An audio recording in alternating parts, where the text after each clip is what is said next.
You know what that sound means? It's another episode of Game for a Movie where we ask, are you game for a movie?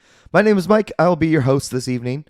It is the start of Spoopy season. Yes, every single October, we try to give a theme and try to do as many episodes as we can involving spoopy movies or spooky movies if you're a nerd.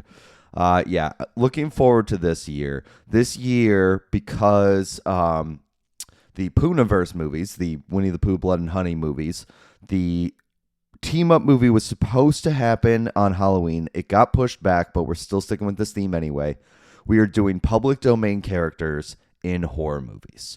So anything that has been released to the public domain, pretty much almost immediately a movie gets made when they're public domain that is some kind of horror movie. So this one is Cinderella, of course. But of course, we got to start with what are we drinking? And I had around the house some Goose IPA, Goose Island IPA. As a Chicago boy, I do love me some Goose IPA. We had a couple of these because on Saturday, it was my son's first birthday.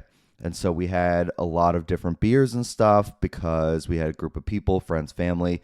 Everybody had a great time. I'll say that the Sunday after, I was feeling a little, like I had too much. I was fine overall, but I just felt a little bit like I had a little too much. Luckily, I have a deal for you. We are kind of sponsored by Liqueur. Liqueur is gummies for preventing those hangovers afterwards. It promotes alcohol metabolism. It supports your liver. It restores vital nutrients when you are drinking. And it has a patent-pending formula made of herbs and vitamins. If you are looking for something to prevent that hangover when you just have just a little too much, Liqueur is the thing for you. And if you use code GFAM while checking out, that is GFAM or Game for a Movie or our GFAM family, you can get 20% off your Liqueur order.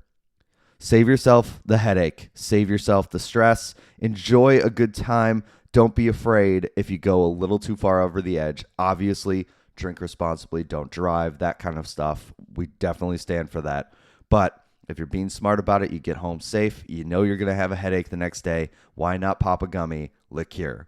So use code GFAM when you're checking out. You can save 20% off your order. Time to jump into something that did not leave me with a headache, surprisingly. It is Cinderella's Revenge. Cinderella's Revenge was made in 2024.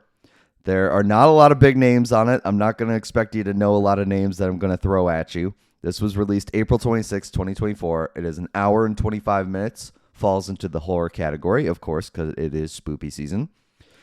It does not have a critic score, and it does have a audience score of 35%. So it does fall under our 40% on both. Quick synopsis from Rotten Tomatoes. Cinderella's wicked stepsisters and stepmother push her too far, leading her to swap her glass slippers in pursuit of blood-soaked vengeance with the help of her fairy godmother. Here's what I'll say. I'll jump into it with more detail in a little bit, of course, and give you all the details so you don't have to watch this.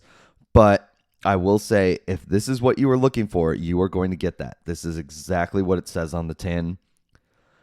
It is not great, but it is a decent B-movie horror movie. Where you can enjoy yourself at some of the parts. I will say I'm probably never going to watch it again, but I'm not upset with myself that I watched it this time.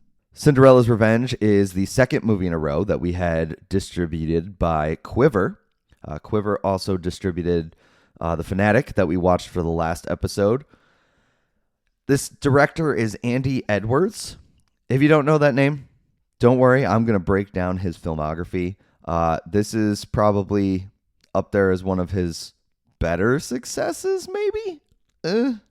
Kind of thing. He's more a writer, but he has directed about 15 films, including Rumpelstiltskin from 2025. There's obviously Cinderella's Revenge, Punch from 2023, Midnight Peep Show, The Vampire of Soho, London Horror Story, Blaze of Gory, Zombie Spring Breakers. You're noticing a lot of the same things, I would hope. There also is two from 2010 that I'm kind of intrigued by. They're both shorts. It's House Party of the Dead 5 and 6. So, this is the pedigree we are jumping into to start. No offense meant to Andy, because Andy Edwards, the world needs movies like this. It was written by, I'm going to get this wrong, but Tom Jolliffe, something like that. Jolliffe, Jolliffe, something like that. I don't know. Uh, Along those same lines as our director, here are some of the movies written by Tom here. Of course, we've got Cinderella's Revenge, The Baby in the Basket, House of Screaming Glass, Sky Monster, War of the Worlds, The Attack, Firenado, Mega Lightning, Renegades, Wrath of Van Helsing, Reign of Chaos, and my personal favorite, in 2023-2024, he wrote 3 Christmas movies. There's Christmas with the Prince, Christmas with the Pups, and Christmas with the Pups 2, Pups Alone. Tom might be one of my favorite writers right now, just looking at that. There's not a lot of big names that star in it. The biggest name I'm going to give you is Natasha Henstridge. Natasha Henstridge, she was Cynthia in The Whole 9 and The Whole 10 Yards. And the big thing she was a part of early on in her career, she was part of the Species movies. That was in 1995 was the first Species. She has 89 credits to her name, including 6 that are upcoming. So good for her. She's finding a lot of work and everything like that. So yeah, that's probably your biggest name on here. I could give you the rest of these names, but I'm doubting you've seen them in anything really. I don't have details about how much this movie was made for. I'm sure it's not a lot because it definitely seems like a straight-to-DVD movie. The gross worldwide was $27,298. I can give you that. I'm guessing probably didn't make a ton of money, if it made any at all. It's definitely low budget. So I'm not going to say that it didn't make money. If it did not make a lot. So let's jump into the gory details of Cinderella's Revenge. We start in the beginning with Cinderella Snapped is the name of the song. It is performed by Jax. If you don't know who Jax is, she's an amazing musician. You've probably seen her at some point in a TikTok, a Instagram reel, something. You've probably seen her before, and this is a perfect start to this movie because honestly, Cinderella Snapped is a banger, and it does fit a lot of the criteria of this movie.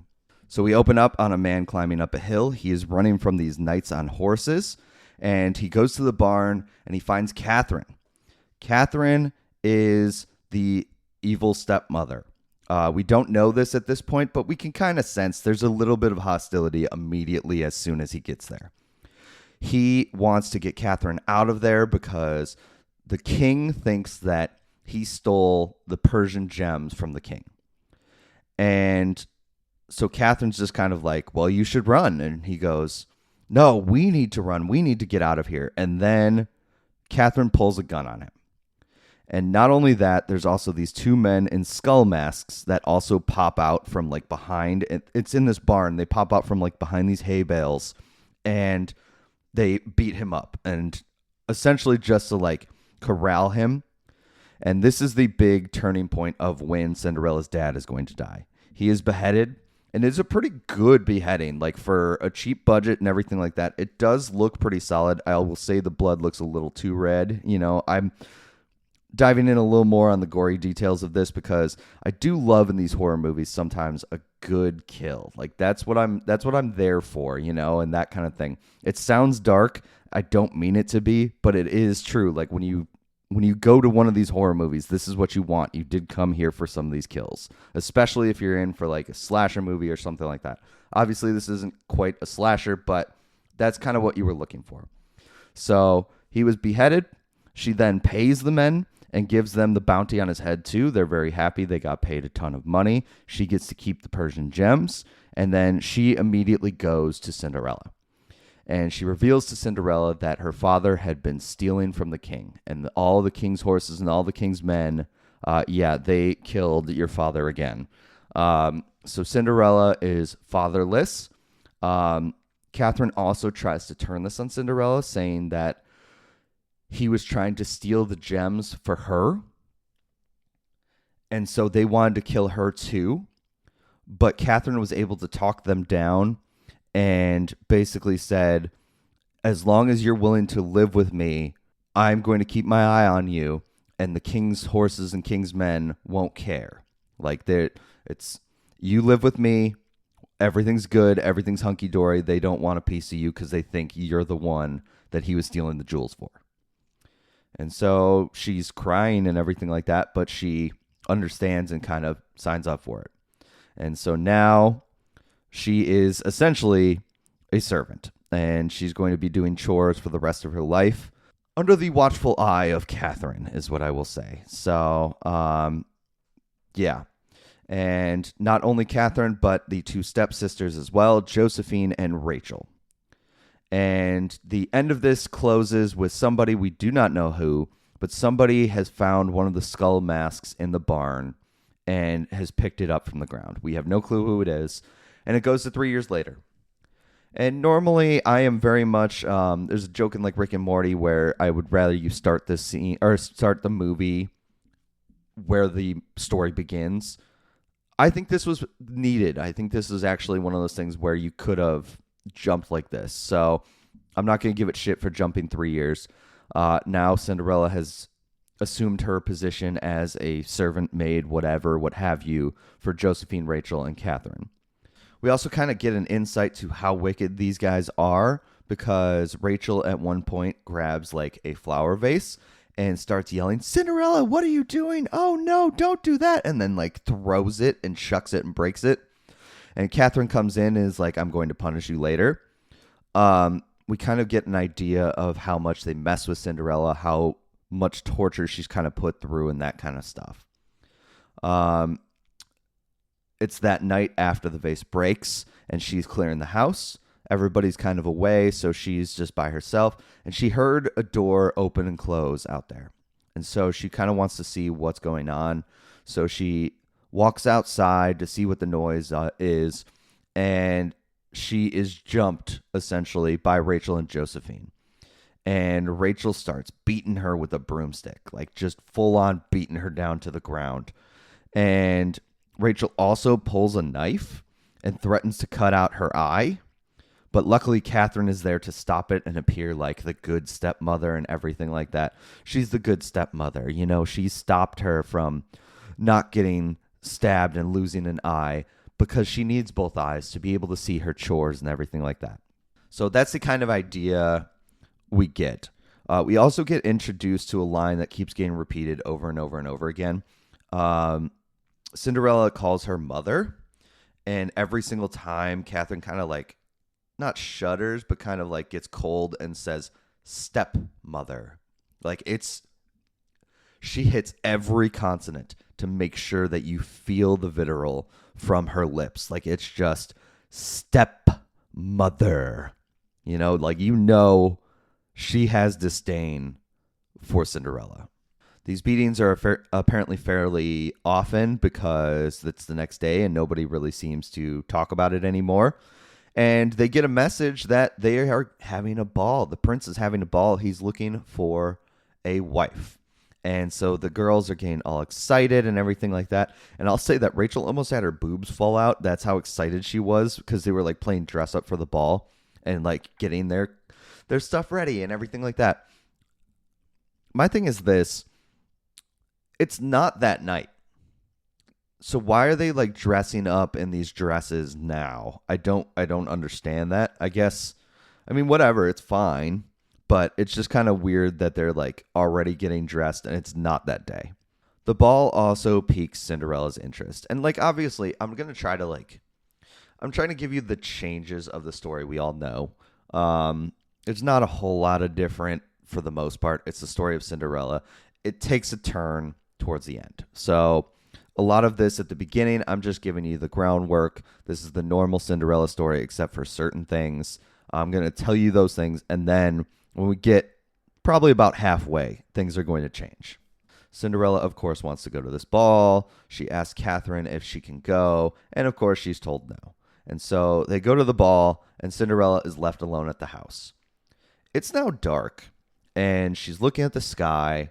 And she prays, she's like praying to her mother. She's like, "Mother, if you can hear me, Jesus, Moses, Muhammad, whoever, just somebody, listen to me." And I just want to go to the ball and I want to feel important for one night. That's all I want. And this time she hears banging again on a door. And she opens it. It's a cupboard. It's glowing purple inside. It looks like it's like this next dimension or something like that. But we don't get any details about that next dimension because the fairy godmother just appears behind her and kind of scares her. Her fairy godmother's willing to help and says, like, I'll help you go to the ball. I'll help you catch the attention of the prince. I got you, girl. And Cinderella's just like, it doesn't matter. It's already too late. It's already late for this ball and everything. I don't have anything to wear. I don't have anything to get there and everything. And the fairy godmother starts talking about like how she can make anything appear. Do you see the wand? Like, if you want a tunic from the 1200s, I've got you. If you want hammer pants from the 1990s, I've got you. And Cinderella's like, hammer pants? And she goes, never mind. It's all good. And so the fairy godmother is ready to like wave her wand and make the dress appear and stuff like that, we think. No, it's just a lot easier to not have like this magical CGI. She just makes appear from the cupboard Tom Ford, the fashion designer, Christian Louboutin, the shoe designer, and Vidal Sassoon, the beautician that does her hair and makeup and everything like that. And they are going to help her get ready for this ball. Also, Sassoon swears a ton for no reason other than just he wants to say fuck, I guess. And there's no magical powers to make this dress. Like, they are working by hand to make these things. It's dark already. So if they're going to stay with the same timeline for she has to leave by midnight, they've got like 2 hours to do this tops so that she can get there at all. And of course they do. They get it done. And she has this brand new dress that looks okay. I mean, again, low budget, whatever. It's not a great dress. And so she goes, oh, fairy godmother, I can't get there. I don't have a carriage. And she goes, oh, I got it. And like waves her wand. And all of a sudden, an electric orange car pops up. And Cinderella does not understand what this is. She's looking at it going like, what the hell is this? There's no horses. How am I going to get there? And she basically says, oh, this is an electric car, dear. And Cinderella's like, electric? And the godmother's like, never mind. Cinderella asks who will drive this for her because she doesn't know how to drive. Well, it's already being driven by somebody, and that is Elon Musk. Yep, there is an Elon Musk actor in this movie. It's not the actual Elon. It is somebody playing him. And as they leave, of course, the orange electric vehicle has the license plate pumpkin. So, yeah. It now flashes to the ball, and everybody is there, and they're awaiting the prince. But this is not like the fairy tale animated ballroom that we all have come to know. This is like a row house. Like, it's just a living room that has been cleared, and then there's just stairs that the prince comes down, like normal house stairs. He comes down. It's just a regular common room that they've got filled up. And there's so many people in there that definitely then disappear later because they do have room to dance and stuff. It's full of like 80 people. And then after this scene, there's probably like 20 people tops that are in this room because you keep seeing them over and over and over again. The stepsisters are, of course, uncivilized. They like are eating food around people. They're like arguing with each other, that kind of thing. And they still fully believe in their heart of hearts they are going to be the ones that are going to get the prince to take them home. Including, I keep talking about Rachel, but Rachel really is like the forward one of the two of them, or like the more prominent one of the two of them during this. She gets some time with the prince, and they're talking, and it's not going very well. And then she kind of asks if he likes forward women. And he goes, forward women, and she kind of just licks her lips at him and then tries to kiss him, which he then needs to go somewhere else. And he's just like, oh, I'm sorry, I must see Lord Rathbone before he leaves, and leaving her alone. Josephine doesn't really get any time with him at that point. And then arriving to the house, it's Cinderella, who gets yelled at by Catherine. Catherine sees her immediately and starts yelling at her, like, where did you get this dress?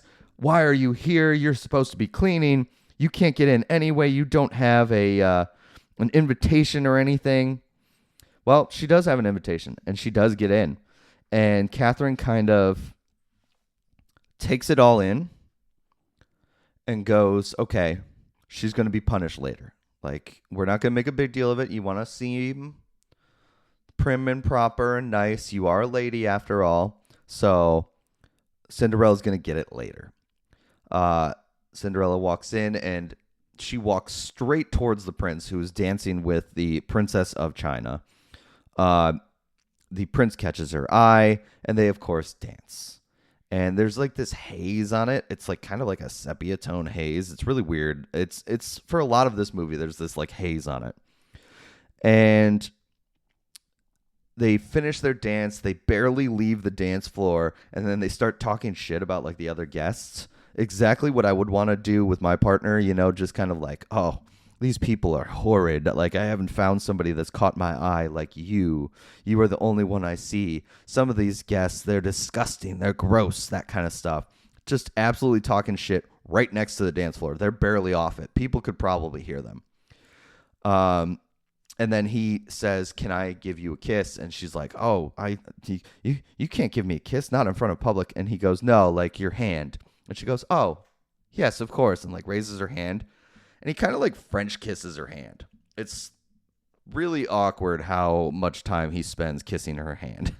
So it's midnight, almost. And she's there for a dance, a bit of a chat, kiss on the hand, and then she runs off through the door. The prince runs after her, of course. And Catherine also sends her daughters home. She wants them to beat Cinderella home so that they can shut the doors and leave her outside so that she can be taught a lesson. And so they run off. They go do their thing. The prince catches Cinderella right at like this foggy forest entrance kind of thing. Her car is nowhere to be seen probably because they ran out of budget, but mostly because it's past midnight. So everything's changing back. And the prince is able to catch her and makes her promise that she will come find him. And she does. And she means it. And they share a real kiss. And then she runs off through the fog. Disappears into the fog. Then comes back out the fog on the other side. We're supposed to think like almost at home. And she's back outside in her servant's gear. Like she's not in her dress anymore. But the prince does find a glass slipper, which looks kind of plastic, not really glass, but whatever. I mean, okay. The doors are locked when she makes it back, and the daughters are laughing up in the top second floor with the window open, and they drop a bucket of water on her. We assume it's a bucket of water. We don't really know. It could be a bedpan kind of thing. So yeah, she's now covered in wetness. And she's locked out, and we know a punishment is coming. All right, friends, we're about at the end of where the story is familiar, for the most part. I mean, there's still a little bit on the other side, but we're pretty caught up with the Cinderella we know and love. We're going to take a quick break, and we'll come back with the revenge part of Cinderella's revenge. Thank you guys for sticking with us. The Game for a Movie podcast. We're talking Cinderella's Revenge, the first of many episodes of Spoopy Month. She got locked out. She's about to get tormented by her sisters and her stepmother. It's the next day, and Rachel is trying to get it on with Bennett the stable hand. He is making a move, and it seems like they've done this before. And he is caught by Josephine. Josephine is trying to find Bennett anyway because he needs to bring his whip from the stable over to the stepmother, is what he was told to do. Well, then we get a scene where the stepsisters, Bennett and Cinderella, are all in the barn. Cinderella is like bent over a log, tied up, when they remove part of her clothes on her back. And then Bennett is asked to whip her.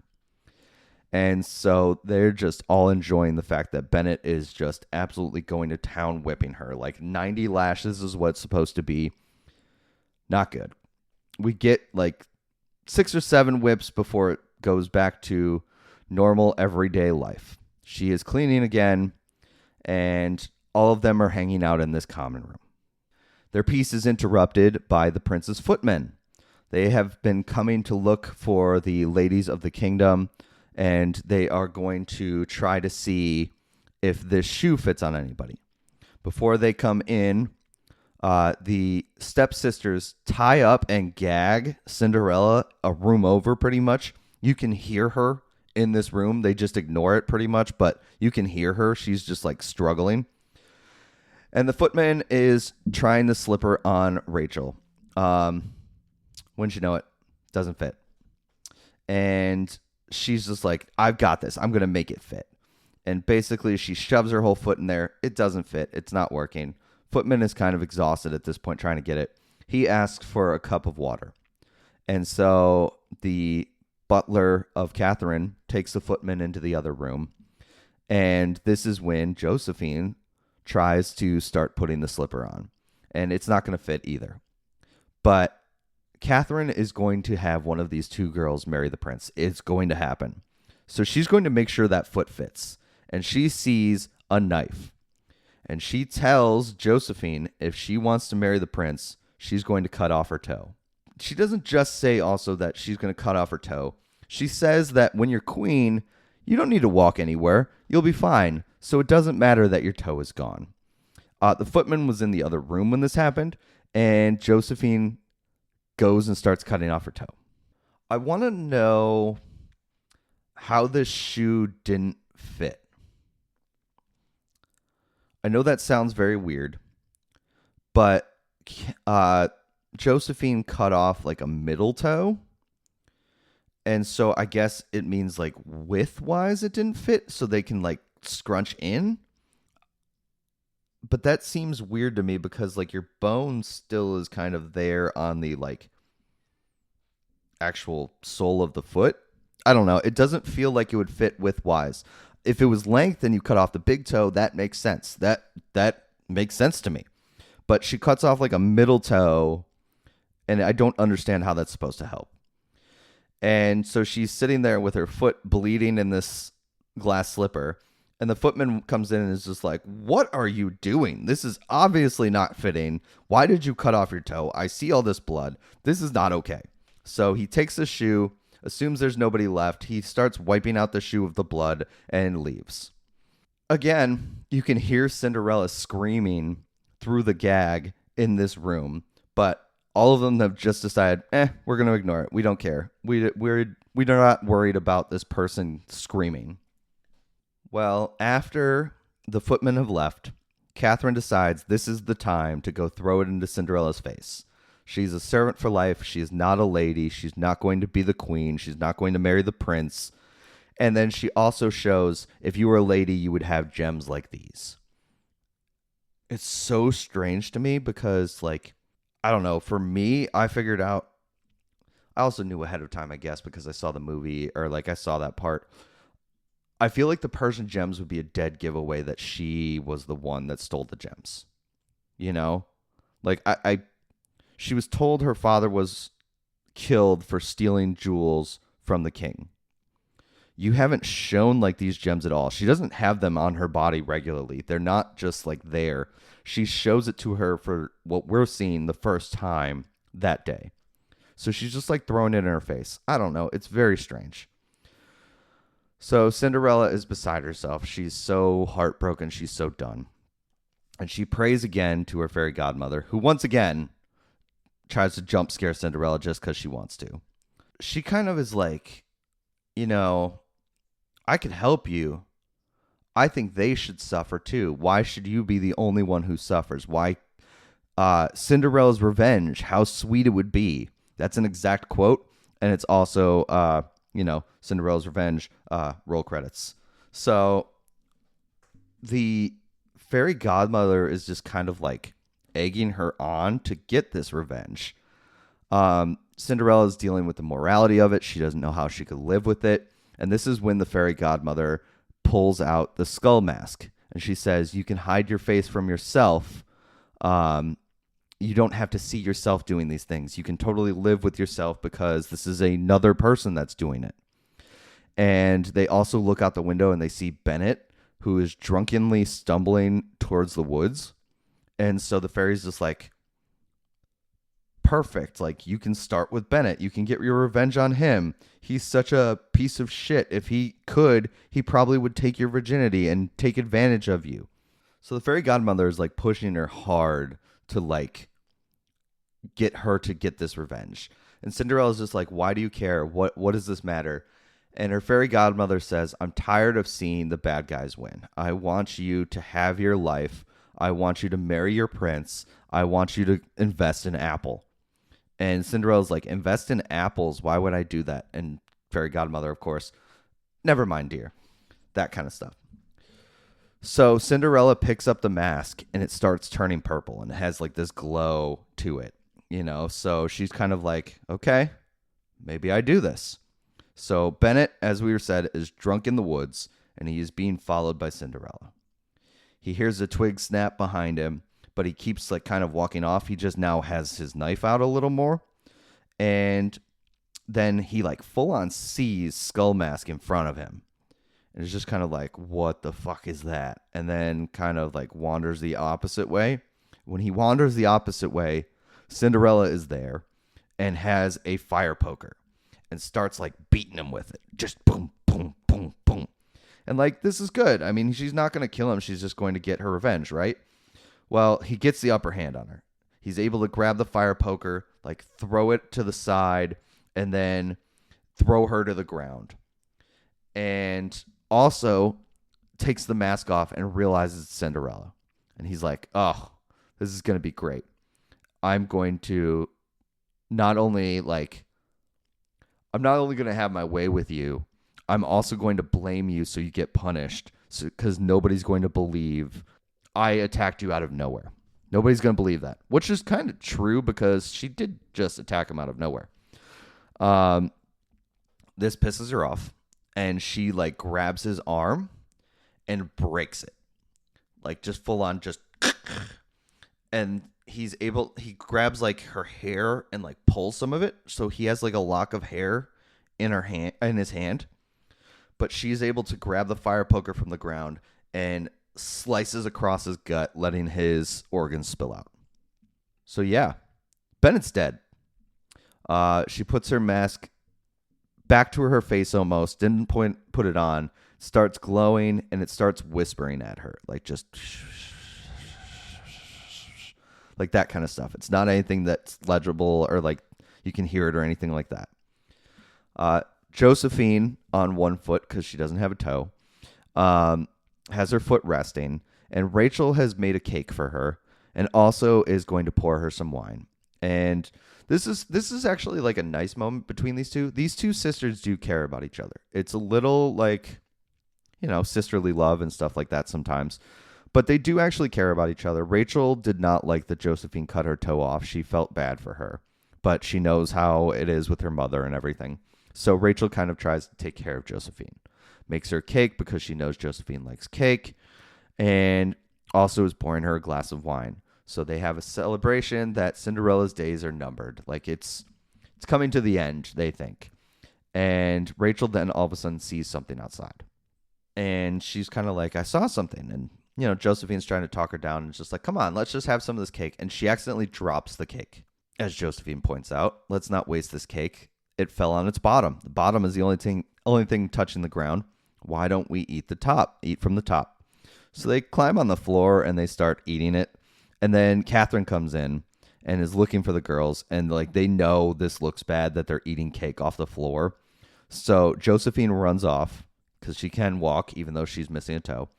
And Rachel is just like hiding under the table. Like she just kind of hides under the table there. And Catherine doesn't see her. She walks into the other room. And as Rachel's getting up, she looks outside and she sees the skull mask.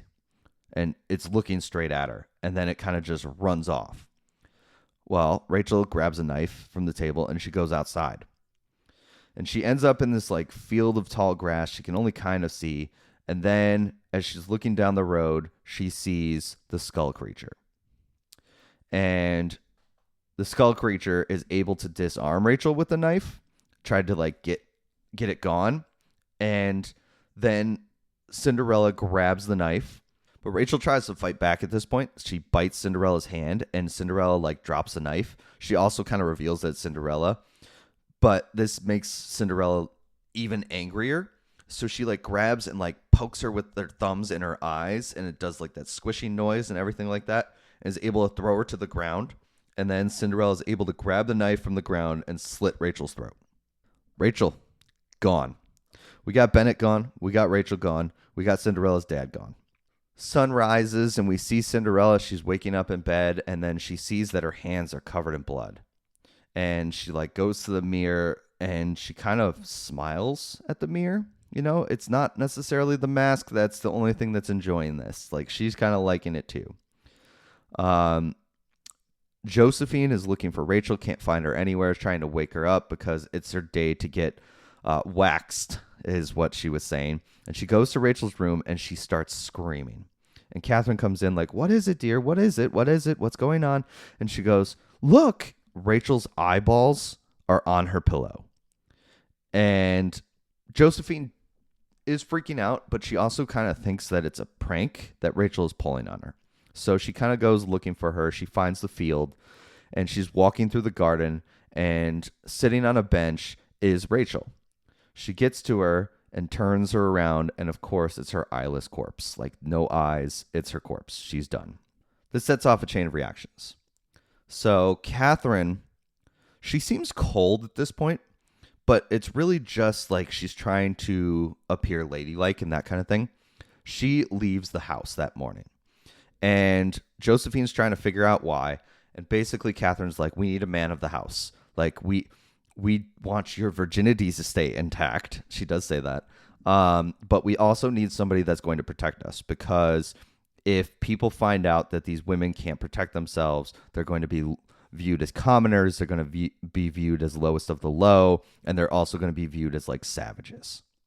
Cinderella, after wiping her hands and everything like that, she goes into her dresser and she finds the other slipper. The other slipper has also somehow stayed around and survived. It's very strange to me in Cinderella overall. Like, when everything else changes back, the only thing that doesn't is these slippers. I don't know why that was a thing that we kept through the fairy tale and everything like that, but it is, I guess. I don't know. This is also where I saw it and said it looks even more plastic. Like, it does look plastic. I think this shoe is plastic. She calls to her fairy godmother again, who once again tries to appear behind her. And she complains to the fairy godmother that there is a darkness inside her and that this mask is bringing out the worst in her. And she doesn't want to do this anymore because she doesn't want this darkness to keep going.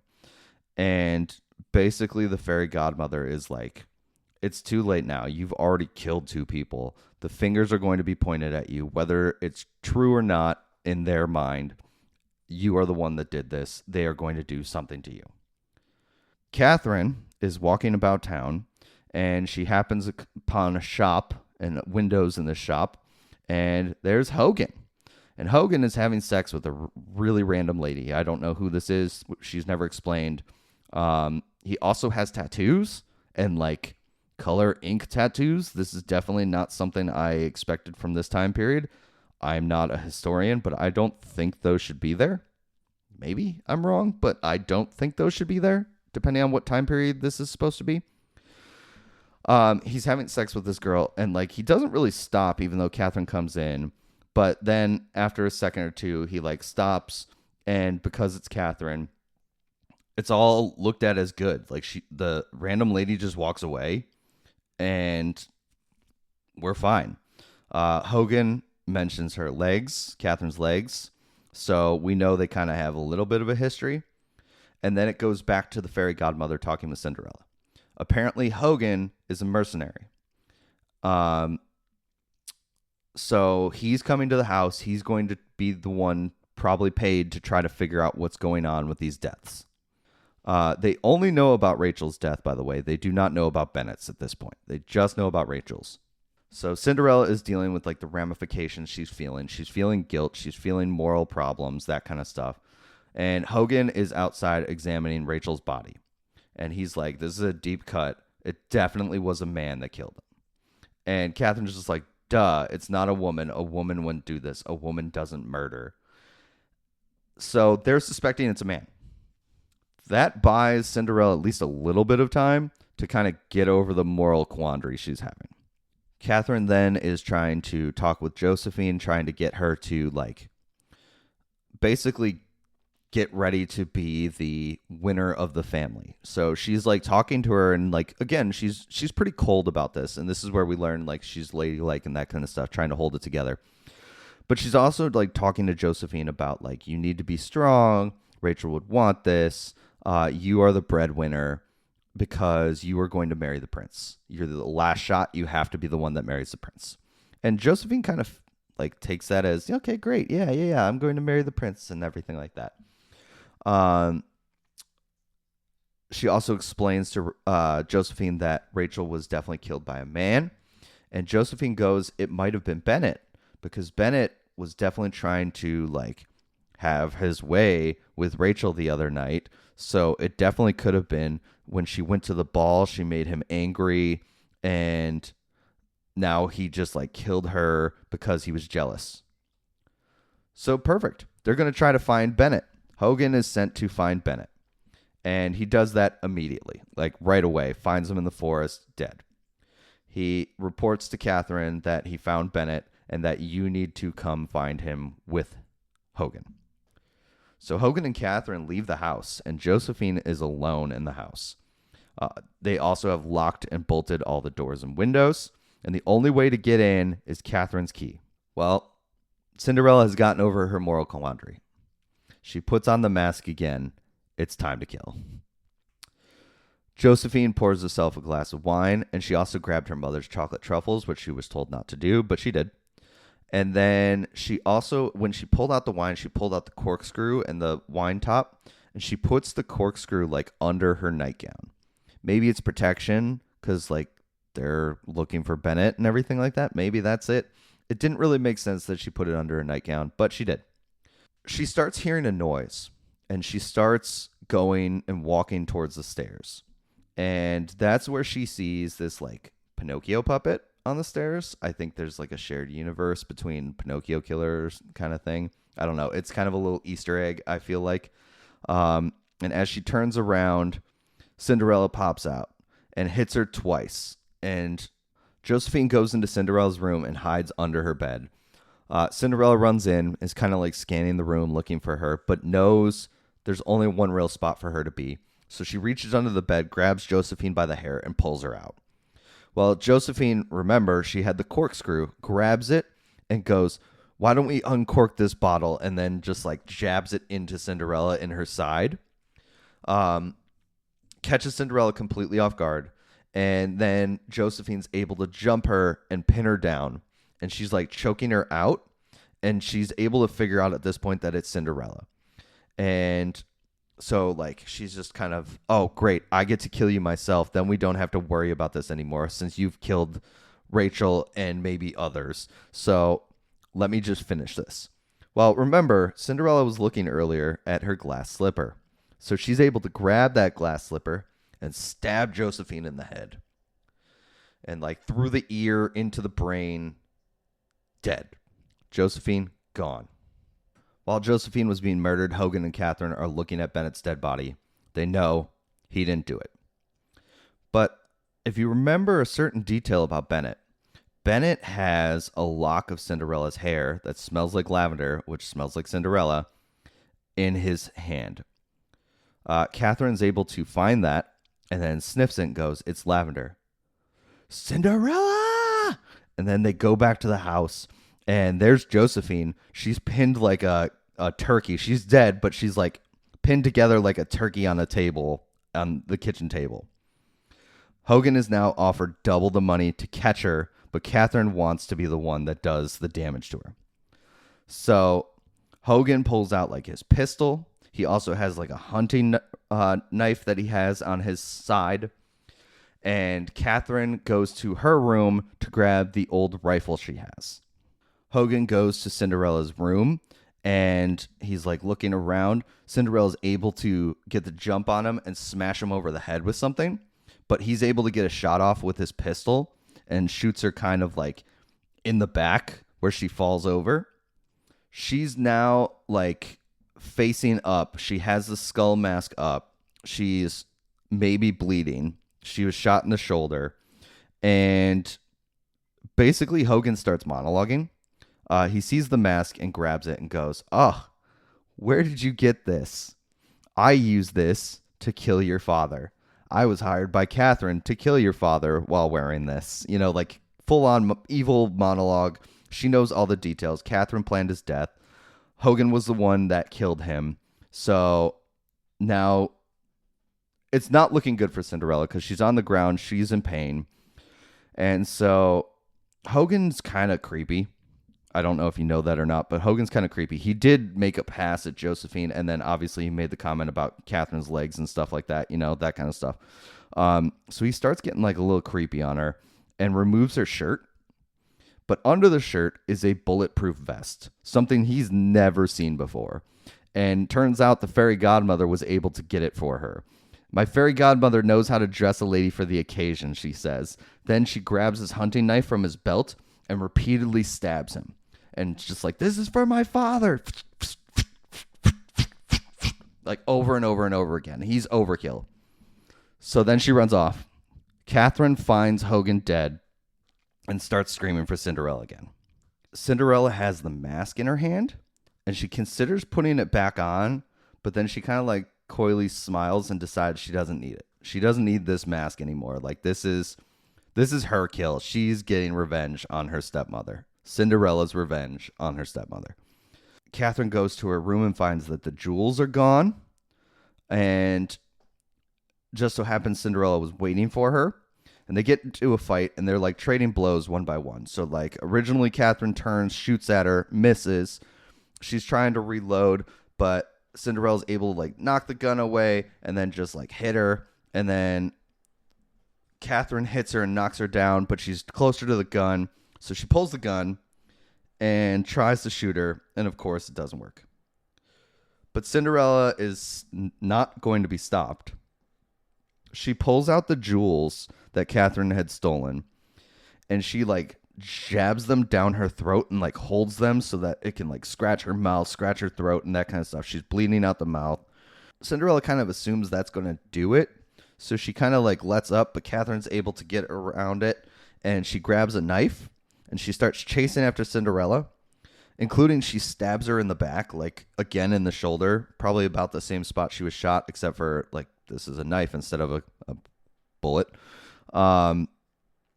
So Cinderella's like, she's hurt, but she's running outside where she thinks she has the advantage. And where does she run to? She runs to where they play croquet. And when Cinderella gets there almost, she's hit in the back of the head with a frying pan, knocked to the ground. And so she's down.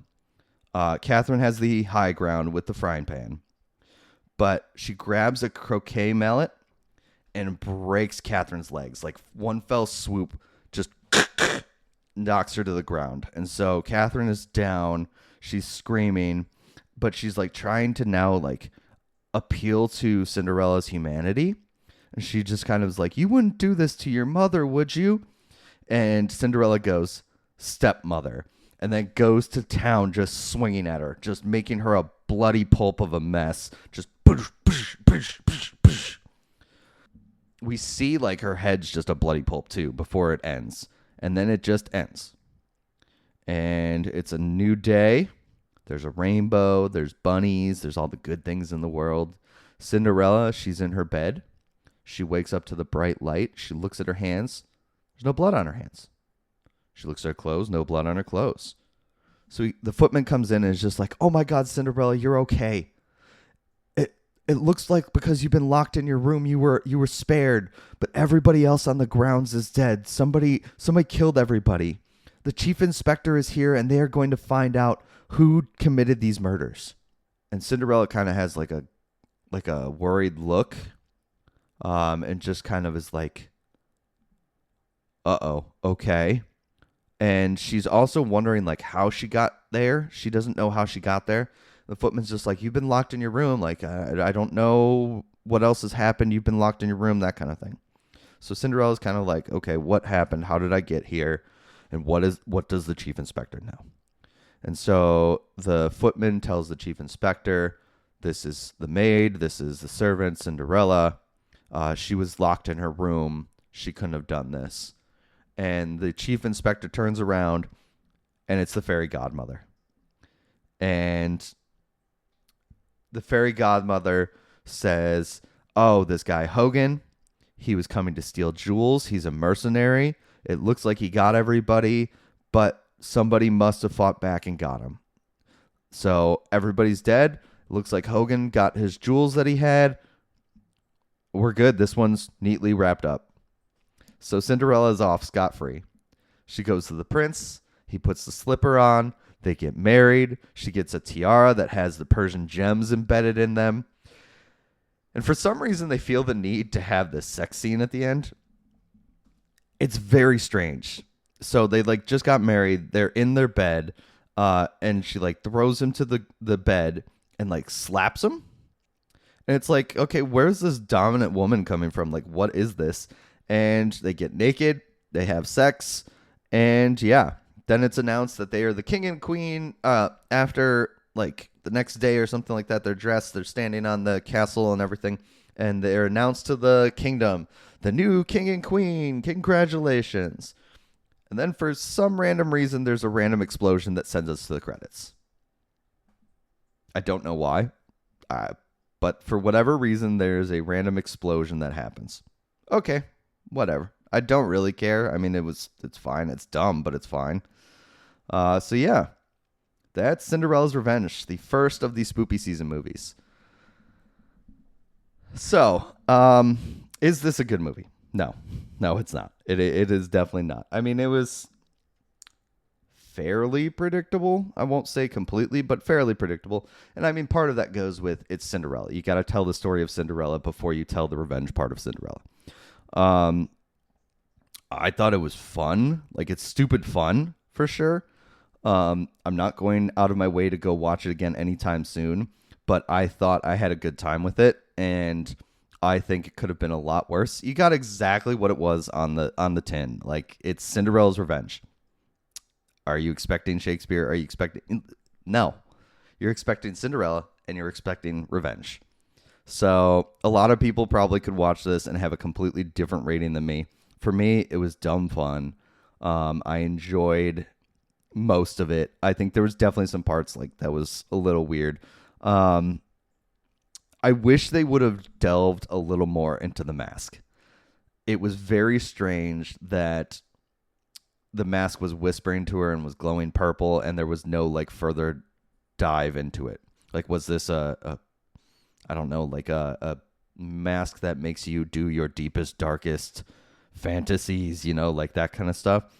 That's the kind of thing I was hoping for a little more of, but they did kind of deal with that with the moral quandary, like she's feeling that she's got a darkness inside her and stuff like that. But I mean, you know, it was just boo-hoo, let me cry a little bit. That's really what that was solved by. So I do wish they would have delved a little further into the mask stuff. You can definitely tell this movie was made on a budget, and that's fine. I can get past that in certain aspects. I mean, there's definitely some stuff that probably could have been better.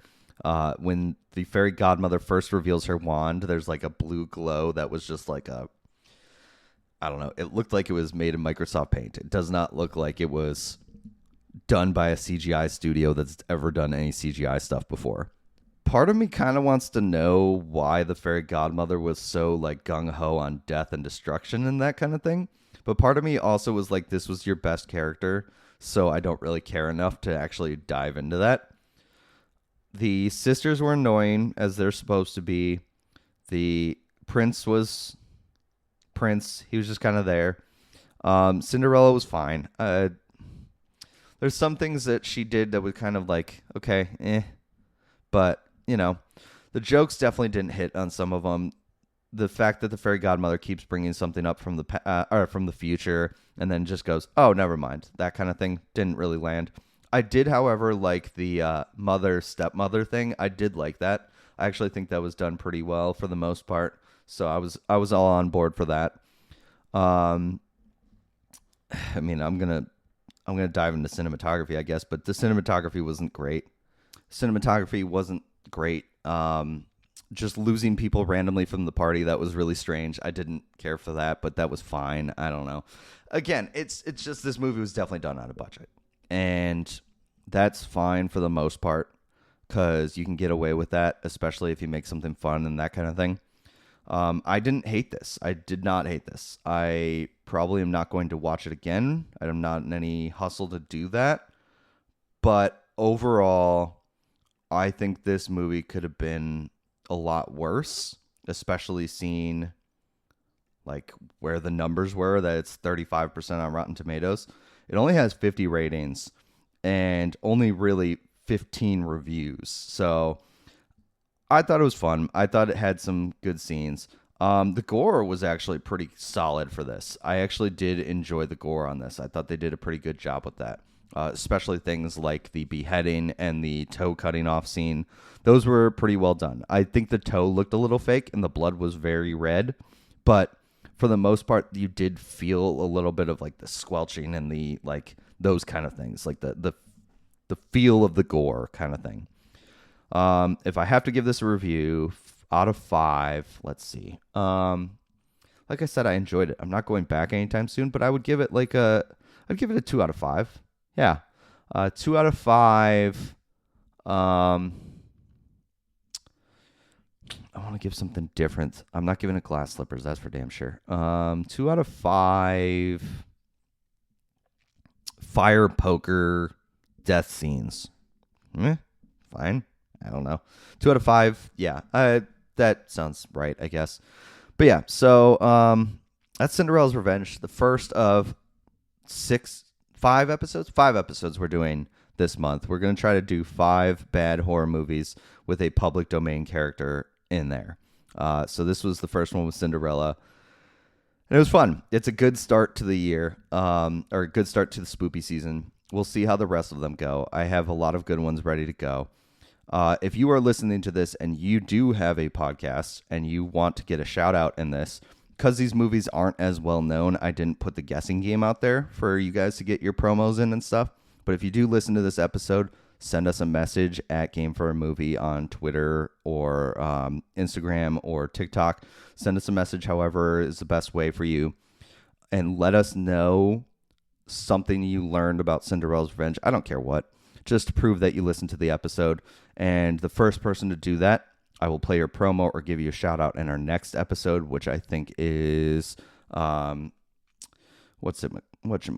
It's the fairest of them all, which is supposed to be, I think it's going to be fun. I'm really looking forward to fairest of them all. This is apparently Rumpelstiltskin catches some princesses and puts them in a Hunger Games-like tournament. Yeah, that sounds fun. Even if it's not great, I think it's going to be a decent time. So just send us a message at Game for a Movie anywhere and let us know something you learned about Cinderella's Revenge. If you have a podcast, I will play your promo. I'll give you a shout out in the Fairest of Them All episode. If you are going to buy something from Lick Cure, save yourself the headache, save yourself the trouble. Don't be hungover anymore. Buy the gummies. If you use code GFAM, you will save 20% on your order. Please do. I think it'll help you if you're having one of those days where it's just you're a little hungover. Obviously, I'm also going to throw in drink responsibly, be safe, be careful, get a ride, that kind of stuff. But don't suffer the next day either. So, yeah, that'll do it for the Game for a Movie podcast. I've been your host, Mike. Thank you guys very much for tuning into the Game for a Movie podcast, where we ask, are you game for a movie? I will see you next week with another bad public domain horror movie. Bye.